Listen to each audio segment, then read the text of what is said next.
Hello friends, welcome to Janvitha creations. Friends, ಇವತ್ತಿನ design ಹಾಕೋದಕ್ಕೆ needle ಬಂದು 10 ತಗೊಂಡಿದ್ದೀನಿ. 6 ಎಳೆ ದಾರನ ತೆಗೆದು ನಾಟ್ ಹಾಕ್ಕೊಂಡಿದ್ದೀನಿ. ಇದು ಒಂದೇ ಸ್ಟೆಪ್ಪಲ್ಲಿ ಹಾಕುವಂಥ ಕ್ರೋಶಾ ಡಿಸೈನು. ನಾವು ಯಾವಾಗಲೂ ಇದನ್ನು 2 ಸ್ಟೆಪ್ಪಲ್ಲಿ ಹಾಕ್ತಿದ್ದೋ, ಆದರೆ ನಾನಿವತ್ತು ಒಂದೇ ಸ್ಟೆಪ್ಪಲ್ಲಿ ಹೇಗೆ ಹಾಕೋದು ಅಂತ ತಿಳಿಸ್ಕೊಡ್ತಾ ಇದ್ದೀನಿ. ತುಂಬ ಈಸಿ ಇದೆ. 6 ಎಳೆ ದಾರನ ತೆಗೆದು ನಾಟ್ ಹಾಕ್ಕೊಂಡಿದ್ದೀನಿ ಫ್ರೆಂಡ್ಸ್. ನೀಡಲ್ ಬಂದು 10.075 mm ತಗೊಂಡಿದ್ದೀನಿ. 11 ಆದರೂ ಆಗುತ್ತೆ. ಲೇಸಿಗೆ ಹಾಕಿ ತೋರಿಸ್ತಾ ಇದ್ದೀನಿ. ರೈಟ್ ಸೈಡಿಂದ ಹಾಕ್ತಾ ಇದ್ದೀನಿ, ಅಂದರೆ ಸೀದಾ ಸೈಡಿಂದನೇ ಹಾಕ್ತಾ ಇದ್ದೀನಿ. ಇಲ್ಲಿ ನಾನು 2 ಟೈಮ್ಸ್ ಲಾಕ್ ಮಾಡ್ಕೊಳ್ತಾ ಇದ್ದೀನಿ. ಈ ರೀತಿ 2 ಸಲ ಲಾಕ್ ಮಾಡಬೇಕು. ಲಾಕ್ ಆದಮೇಲೆ ನಾನು ಇವಾಗ ಚೈನ್ಗಳನ್ನ ಹಾಕ್ಕೊಳ್ತಿದ್ದೀನಿ. ಸೊ ಈ ಚೈನ್ಗಳು ಬಂದು ಕುಚ್ಚನ್ನು ಕಟ್ಟೋದಕ್ಕೆ 5 ಚೈನ್ಗಳನ್ನ ಹಾಕ್ತಾ ಇದ್ದೀನಿ. ಎಲ್ಲಿಗೆ ಬರುತ್ತೆ ಅಲ್ಲಿಗೆ ಸ್ಟ್ರೈಟಾಗಿ ಇಟ್ಕೊಂಡು ಲಾಕ್ ಮಾಡ್ಕೊಳ್ಳಿ, ಅಂದರೆ ಸಿಂಗಲ್ ಕ್ರೋಶನ ಮಾಡ್ಕೊಳ್ಳಿ. ಇಲ್ಲಿ ಲಾಕ್ ಅಂದರೂ ಕೂಡ ಒಂದೇ, ಸಿಂಗಲ್ ಕ್ರೋಶಾ ಅಂದರೂ ಕೂಡ ಒಂದೇ. ಈ ರೀತಿ ಲಾಕ್ ಮಾಡಬೇಕು. ಲಾಕ್ ಆದಮೇಲೆ ಸ್ವಲ್ಪ ಥ್ರೆಡ್ನ ಮೇಲೆತ್ತಿ ಒಂದು ಬೀಡನ್ನ ಹಾಕ್ತೀನಿ. 5 ಚೈನ್ ಹಾಕಿ ಲಾಕ್ ಮಾಡ್ಕೊಂಡಿದ್ದಾದಮೇಲೆ ಒಂದು ಬೀಡನ್ನ ಹಾಕ್ಕೊಳ್ತಾ ಇದ್ದೀನಿ. ಇಲ್ಲಿ ನೀವು ಬೀಡ್ಸ್ಗಳನ್ನ ಚೇಂಜಸ್ ಮಾಡಿ ಹಾಕ್ಕೊಳ್ಬೋದು. ಇಂಥದ್ದೇ ಬೀಡ್ಸನ್ನು ಹಾಕ್ಕೊಳ್ಬೇಕು ಅಂತೇನಿಲ್ಲ. ಬೀಡನ್ನ ಥ್ರೆಡ್ಡಿಗೆ ಹಾಕ್ಕೊಂಡು ಅದನ್ನು ಲಾಕ್ ಮಾಡಿ, ಅದನ್ನು ಸ್ಟ್ರೈಟಾಗಿ ಇಟ್ಕೊಂಡು ಎಲ್ಲಿಗೆ ಬರುತ್ತೆ ಅಲ್ಲಿಗೆ ನೋಡಿಕೊಂಡು ಲಾಕ್ ಮಾಡ್ತಾಯಿದ್ದೀನಿ. ಎಳ್ದಂತೂ ಲಾಕ್ ಮಾಡೋದಕ್ಕೆ ಹೋಗಬೇಡಿ, ರಿಂಕಲ್ಸ್ ಬರುತ್ತೆ.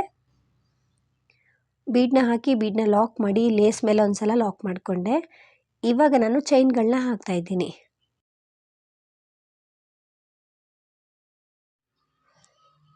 ಇಲ್ಲಿಂದನೇ ಚೈನ್ಗಳನ್ನ ಹಾಕ್ತಾಯಿದ್ದೀನಿ. 1 2 3 4 5 6 ಚೈನ್ಗಳನ್ನ ಹಾಕಿ ಅದು ಎಲ್ಲಿಗೆ ಬರುತ್ತೆ ಅಲ್ಲಿಗೆ ನೀಟಾಗಿ ಸ್ಟ್ರೈಟಾಗಿ ಇಟ್ಕೊಂಡು, ಸೊ 6 ಚೈನ್ಗಳನ್ನ ಹಾಕಿದ್ಮೇಲೆ ಇಲ್ಲಿಗೆ ಸ್ಟ್ರೈಟಾಗಿ ಬರುತ್ತೆ. 1 2 ಅಥವಾ 3 ಚೈನಷ್ಟು ಒಳಗಡೆ ಲಾಕ್ ಮಾಡ್ತಾಯಿದ್ದೀನಿ. ಇಲ್ಲಿ ಆರ್ಚ್ ಮಾಡಬೇಕಲ್ವ, ಹಾಗಾಗಿ ಸ್ವಲ್ಪ ಲೂಸಾಗಿ ಲಾಕ್ ಮಾಡ್ತಾಯಿದ್ದೀನಿ. ಅಂದರೆ ಇದು ಲೂಸ್ ಆಗಿರಬೇಕು ಯು ಶೇಪಲ್ಲಿ. ನಂತರ ಸ್ವಲ್ಪ ಥ್ರೆಡ್ನ ಮೇಲೆತ್ತಿ ಮತ್ತೊಂದು ಬೀಡನ್ನ ಹಾಕ್ಕೊಳ್ತಾ ಇದ್ದೀನಿ. ಬೀಡನ್ನ ಥ್ರೆಡ್ಡಿಗೆ ಹಾಕ್ಕೊಂಡು ಬೀಡ್ ಲಾಕ್ ಮಾಡಬೇಕು. ಬೀಡ್ ಲಾಕ್ ಆದಮೇಲೆ ಸ್ಟ್ರೈಟಾಗಿ ಇಟ್ಕೊಂಡು ಅದು ಎಲ್ಲಿಗೆ ಬರುತ್ತೆ ಅಲ್ಲಿಗೆ ನೋಡಿಕೊಂಡು ಲೇಸ್ ಮೇಲೆ ಲಾಕ್ ಮಾಡ್ತಾ ಇದ್ದೀನಿ. ಈ ರೀತಿ ಲಾಕ್ ಮಾಡಬೇಕು. ಲಾಕ್ ಆದಮೇಲೆ ನಾನು ಇವಾಗ ಮತ್ತೆ ಚೈನ್ಗಳನ್ನ ಹಾಕ್ಕೊಳ್ತೀನಿ. ಸೊ 5 ಚೈನು, ಒಂದು ಬೀಡ್ ಬರುತ್ತೆ, ಮತ್ತು 6 ಚೈನ್ ಬರುತ್ತೆ, ಮತ್ತೊಂದು ಬೀಡ್ ಬರುತ್ತೆ. ನಂತರ ಇವಾಗ ಚೈನ್ಗಳನ್ನ ಹಾಕ್ತಾ ಇದ್ದೀನಿ. 1 2 3 4 ಚೈನ್ನ ಹಾಕಿದ್ದೀನಿ. ಲೇಸನ್ನು ಹಿಂದೆ ತಿರುಗಿಸ್ಕೊಂಡು ಈ ಸೈಡು ಬೀಡ್ ಆದಮೇಲೆ ಸಿಂಗಲ್ ಕ್ರೋಶೆ ಇರುತ್ತಲ್ವ, ಅದ್ರ ಮೇಲೆ ಲಾಕ್ ಮಾಡ್ತಾ ಇದ್ದೀನಿ. ಮತ್ತು ಇವಾಗ 6 ಚೈನ್ನ ಹಾಕ್ತಾ ಇದ್ದೀನಿ. 1 2 3 4 5 6 ಚೈನ್ ಸಾಕು. 7 ಚೈನ್ನ ಹಾಕಿದ್ದೀನಿ. ಒಂದು ಚೈನ್ ಬಿಚ್ಕೊಳ್ತೀನಿ. ಸೊ ನೀವು ಎಷ್ಟು ಹಾಕಿರ್ತೀರೋ ರೈಟ್ ಸೈಡಿಂದ ಲೆಫ್ಟಿಂದನೂ ಕೂಡ ಅಷ್ಟೇ ಚೈನ್ಗಳನ್ನ ಹಾಕಬೇಕು. 6 ಚೈನ್ಗಳನ್ನ ಹಾಕಿ ಲಾಕ್ ಇರುತ್ತಲ್ವ, ಲಾಕ್ ಮೇಲೆ ಲಾಕ್ ಮಾಡ್ತಾಯಿದ್ದೀನಿ. ಲಾಕ್ ಆದಮೇಲೆ ಮತ್ತೆ ಚೈನ್ಗಳನ್ನ ಹಾಕ್ತಾಯಿದ್ದೀನಿ ಬೀಡ್ ಕೆಳಗಡೆ ಹಾಕೋದಕ್ಕೆ. 4 ಚೈನನ್ನು ಹಾಕ್ತಾಯಿದ್ದೀನಿ. 4 ಚೈನನ್ನು ಹಾಕಿ ಈ ಬೀಡ್ ಆದಮೇಲೆ ಲಾಕ್ ಇದೆಯಲ್ವ, ಈ ಲಾಕ್ ಮೇಲೆ ಲಾಕ್ ಮಾಡ್ತಾಯಿದ್ದೀನಿ. ಲಾಕ್ ಆದಮೇಲೆ ಸೀದಾ ಸೈಡ್ಗೆ ತಿರುಗಿಸ್ಕೊಳ್ಬೇಕು. ಲೇಸನ್ನು ಸೀದಾ ಸೈಡ್ಗೆ ತಿರುಗಿಸ್ಕೊಂಡು ಇವಾಗ ನಾನು ಅದ್ರ ಪಕ್ಕದಲ್ಲಿ 4 ಚೈನ್ ಇರುತ್ತಲ್ವ, ಹಿಂದೆಯಿಂದ ಹಾಕಿರುವಂಥ 4 ಚೈನು, ಅದರೊಳಗಡೆ ಒಂದು ಸಲ ಸಿಂಗಲ್ ಕ್ರೋಶನ ಮಾಡ್ಕೊಳ್ತಿದ್ದೀನಿ. ಆ ಗ್ಯಾಪಲ್ಲಿ ಸಿಂಗಲ್ ಕ್ರೋಶನ ಮಾಡ್ತಾಯಿದ್ದೀನಿ. ಸಿಂಗಲ್ ಕ್ರೋಶ ಆದಮೇಲೆ ಇವಾಗ ಸೂಜಿ ಮೇಲೆ 2 ಸಲ ಥ್ರೆಡ್ಡನ್ನು ಸುತ್ಕೊಳ್ತೀನಿ. ಆವಾಗ ಸೂಜಿ ಮೇಲೆ 3 ದಾರ ಇರುತ್ತೆ.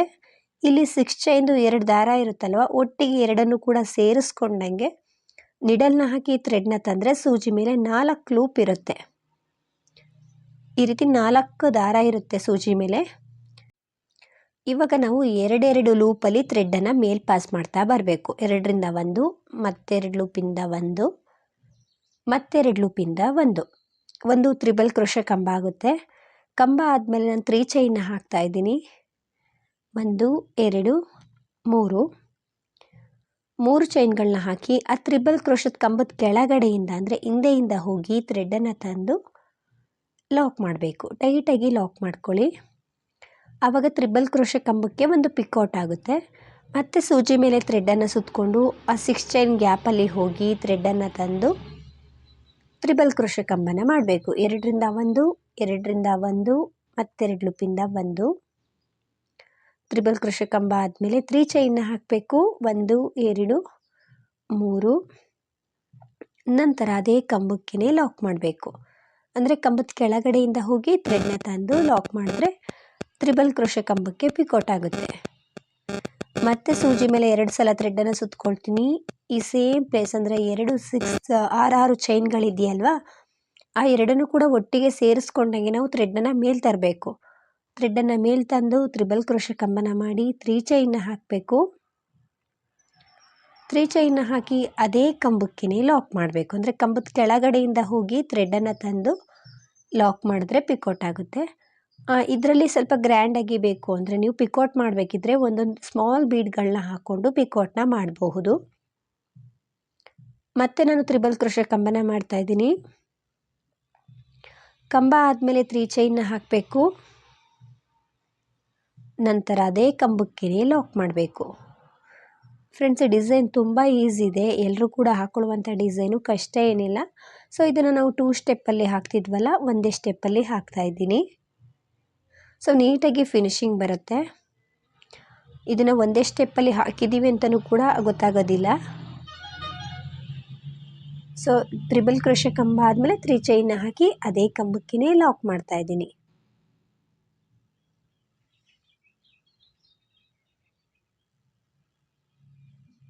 ಸೊ ಪೂರ್ತಿಯಾಗಿ ಹಾಕ್ಕೊಂಡಿದ್ದೀನಿ, ನೋಡ್ತಿರ್ಬೋದು. ನೀಟಾಗಿ ಫಿನಿಶಿಂಗ್ ಬಂದಿದೆ. ಇಲ್ಲಿ ನನಗೆ 1 2 3 4 5 6 7 8 ಪಿಕೌಟ್ಗಳು ಬಂದಿದೆ. ನಂತರ ನೆಕ್ಸ್ಟು 4 ಚೈನ್ ಇದೆಯಲ್ವ ಬೀಡ್ ಕೆಳಗಡೆ, ಅದರಲ್ಲೊಂದು ಸಲ ಲಾಕ್ ಮಾಡ್ತಾಯಿದ್ದೀನಿ. ಲಾಕ್ ಆದಮೇಲೆ ಇವಾಗ ಲೇಸ್ ಮೇಲೆ ಒಂದು ಸಲ ಲಾಕ್ ಮಾಡಿರ್ತೀವಲ್ಲ ಬೀಡನ್ನ ಹಾಕ್ಕೊಂಡು, ಆ ಲಾಕ್ ಮೇಲೂ ಕೂಡ ಲಾಕ್ ಮಾಡ್ಕೊಳ್ತೀನಿ. ಅಂದರೆ ಸಿಂಗಲ್ ಕ್ರೋಶದ ಮೇಲೆ ಸಿಂಗಲ್ ಕ್ರೋಶ. ಲಾಕ್ ಆದಮೇಲೆ ನಾವು ಇವಾಗ ಚೈನ್ಗಳನ್ನ ಹಾಕ್ಕೊಳ್ಬೇಕು. ನೆಕ್ಸ್ಟು ಕುಚ್ಚನ್ನು ಕಟ್ಟೋದಕ್ಕೆ ಇಲ್ಲಿ 5 ಚೈನ್ ಬರುತ್ತೆ. 3 4 5 ಚೈನನ್ನು ಹಾಕಿ ಅದನ್ನು ಸ್ಟ್ರೈಟಾಗಿ ಇಟ್ಕೊಂಡು ಎಲ್ಲಿಗೆ ಬರುತ್ತೆ ಅಲ್ಲಿಗೆ ನೋಡಿಕೊಂಡು ಲಾಕ್ ಮಾಡಬೇಕು. 1 ಪಾಯಿಂಟ್ ಒಳಗಡೆ ಲಾಕ್ ಮಾಡಿಕೊಂಡ್ರೂ ಪರವಾಗಿಲ್ಲ, ಎಳ್ದಂತೂ ಲಾಕ್ ಮಾಡೋದಕ್ಕೆ ಹೋಗಬೇಡಿ. ಸೊ ತುಂಬ ಜನ ಕಮೆಂಟಲ್ಲಿ ಕೇಳ್ತೀರಾ ರಿಂಕಲ್ಸ್ ಬರುತ್ತೆ ಹಾಕಬೇಕಿದ್ರೆ ಅಂತ. ಸೊ 1 ಪಾಯಿಂಟ್ ಒಳಗಡೆ ಲಾಕ್ ಮಾಡ್ಕೊಳ್ಳಿ. ಎಳ್ದು ಲಾಕ್ ಮಾಡೋಕ್ಕೋದ್ರೆ ನಮಗೆ ಬಟ್ಟೆ ಆಗಲಿ ಲೇಸ್ ಆಗಲಿ ರಿಂಕಲ್ಸ್ ಬರುತ್ತೆ. ಈ ರೀತಿ ಆರ್ಚ್ ಕಾಣಿಸುತ್ತೆ ಫ್ರೆಂಡ್ಸ್. ಇವಾಗ ಸ್ವಲ್ಪ ಥ್ರೆಡ್ನ ಮೇಲೆತ್ತಿ ಒಂದು ಬೀಡನ್ನ ಹಾಕ್ಕೊಳ್ತೀನಿ. ಬೀಡನ್ನ ಥ್ರೆಡ್ಡಿಗೆ ಹಾಕ್ಕೊಂಡು ಬೀಡ್ ಲಾಕ್ ಮಾಡಬೇಕು. ಬೀಡ್ ಲಾಕ್ ಆದಮೇಲೆ ಅದು ಎಲ್ಲಿಗೆ ಬರುತ್ತೆ ಅಲ್ಲಿಗೆ ನೋಡಿಕೊಂಡು ಲೇಸ್ ಮೇಲೆ ಲಾಕ್ ಮಾಡ್ತಾಯಿದ್ದೀನಿ.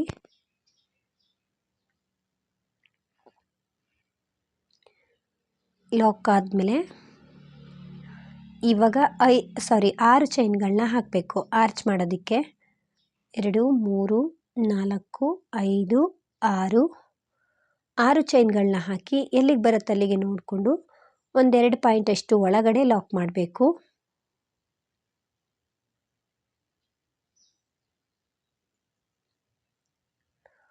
ಲಾಕ್ ಆದಮೇಲೆ ಮತ್ತೊಂದು ಬೀಡನ್ನ ಹಾಕ್ಕೊಳ್ತೀನಿ. ಸ್ಟಾರ್ಟಿಂಗ್ ರೀತಿಯೇ ಮತ್ತೊಂದು ಬೀಡನ್ನ ಹಾಕಬೇಕು. ಸ್ವಲ್ಪ ಥ್ರೆಡ್ನ ಮೇಲೆತ್ತಿ ಬೀಡನ್ನ ಹಾಕ್ಕೊಳ್ತಾ ಇದ್ದೀನಿ.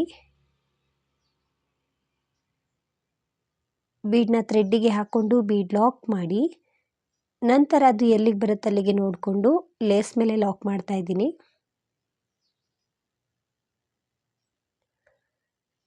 ಲಾಕ್ ಆದಮೇಲೆ ಇವಾಗ ನಾವು ಚೈನ್ಗಳನ್ನ ಹಾಕಬೇಕು. ಸೊ ಇಲ್ಲೇ ಸ್ವಲ್ಪ ಹಿಂದೆ ತಿರುಗಿಸ್ಕೊಂಡು ಲಾಕ್ ಮಾಡ್ತೀನಿ. ಹಾಗಾಗಿ 4 ಚೈನ್ನ ಹಾಕ್ತಾಯಿದ್ದೀನಿ. ಒಂದೇ ಸ್ಟೆಪ್ ಆಗಿರೋದ್ರಿಂದ ಅಲ್ಲೇ ಸ್ವಲ್ಪ ಲೇಸನ್ನು ಹಿಂದೆ ತಿರುಗಿಸ್ಕೊಂಡು ಲಾಕ್ ಮಾಡಬೇಕಾಗುತ್ತೆ.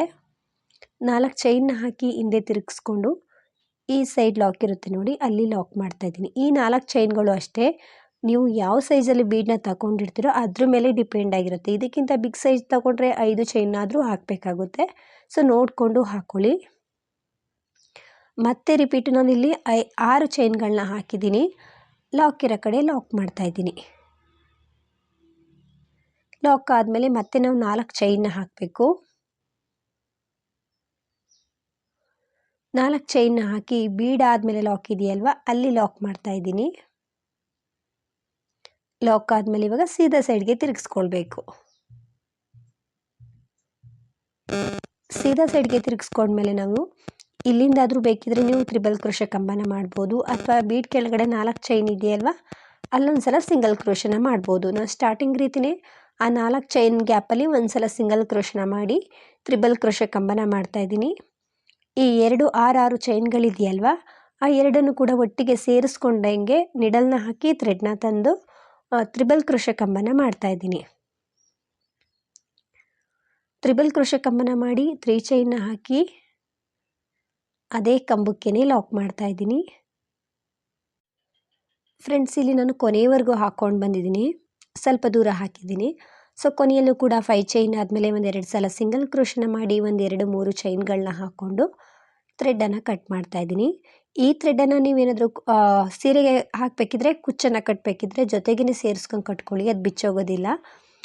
ಈ 5 ಚೈನ್ ಗ್ಯಾಪಲ್ಲಿ ಕುಚ್ಚನ್ನು ಹಾಕ್ತೀನಿ. ಸೊ ತುಂಬ ಚೆನ್ನಾಗಿ ಬರುತ್ತೆ, ನೀಟಾಗಿ ಫಿನಿಶಿಂಗ್ ಬರುತ್ತೆ. ಸೊ ಆರ್ಚ್ ಒಳಗಡೆ ಒಂದೊಂದು ಬೀಡ್ ಬರುತ್ತೆ ಈ ರೀತಿ. ಸೊ ಬೀಡ್ಸ್ಗಳನ್ನ ನೀವು ಚೇಂಜಸ್ ಮಾಡಿ ಹಾಕ್ಕೊಳ್ಬೋದು. ಕುಚ್ಚನ್ನೆಲ್ಲ ಕಟ್ಟಿದ್ಮೇಲೆ ಡಿಸೈನ್ ಈ ರೀತಿ ಕಾಣಿಸುತ್ತೆ. ಸೊ ತುಂಬ ಚೆನ್ನಾಗಿ ಬಂದಿದೆ ಫ್ರೆಂಡ್ಸ್, ನೀಟಾಗಿ ಫಿನಿಶಿಂಗ್ ಬರುತ್ತೆ.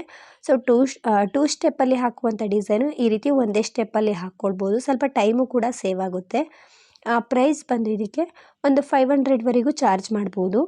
ನಿಮ್ಮ ಪ್ಲೇಸ್ ಮೇಲೆ ಡಿಪೆಂಡ್ ಆಗಿರುತ್ತೆ, ಇಷ್ಟೇ ಅಂತ ಹೇಳೋಕ್ಕಾಗಲ್ಲ, ಹೆಚ್ಚು ಕಡಿಮೆ ಮಾಡ್ಕೊಳ್ಬೋದು. ಡಿಸೈನ್ ಅದು ತುಂಬ ಚೆನ್ನಾಗಿ ಬರುತ್ತೆ, ನೀವೊಮ್ಮೆ ಟ್ರೈ ಮಾಡಿ. ಈ ಡಿಸೈನ್ ಎಲ್ರಿಗೂ ಕೂಡ ಇಷ್ಟ ಆಗಿದೆ ಅಂದ್ಕೊಳ್ತೀನಿ. ನೀವೇನಾದರೂ ಫಸ್ಟ್ ಟೈಮ್ ನೋಡ್ತಿದ್ರೆ ಹೊಸಬ್ರಾಗಿದ್ದರೆ ಪ್ಲೀಸ್ ನಮ್ಮ ಚಾನಲ್ನ ಸಬ್ಸ್ಕ್ರೈಬ್ ಮಾಡಿ ಸಪೋರ್ಟ್ ಮಾಡಿ.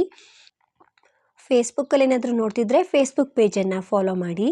ಈ ಡಿಸೈನ್ ಹೇಗಿದೆ ಅಂತ ಕಮೆಂಟ್ ಮೂಲಕ ತಿಳಿಸಿ. ಆದಷ್ಟು ವಿಡಿಯೋನ ಲೈಕ್ ಮಾಡಿ, ಶೇರ್ ಮಾಡಿ, ನೀವೊಮ್ಮೆ ಟ್ರೈ ಮಾಡಿ. ಡಿಸೈನ್ ತುಂಬ ಚೆನ್ನಾಗಿ ಬರುತ್ತೆ, ಬಿಗಿನರ್ಸು ಕೂಡ ಹಾಕ್ಕೊಳ್ಳುವಂಥ ಡಿಸೈನು. Thank you.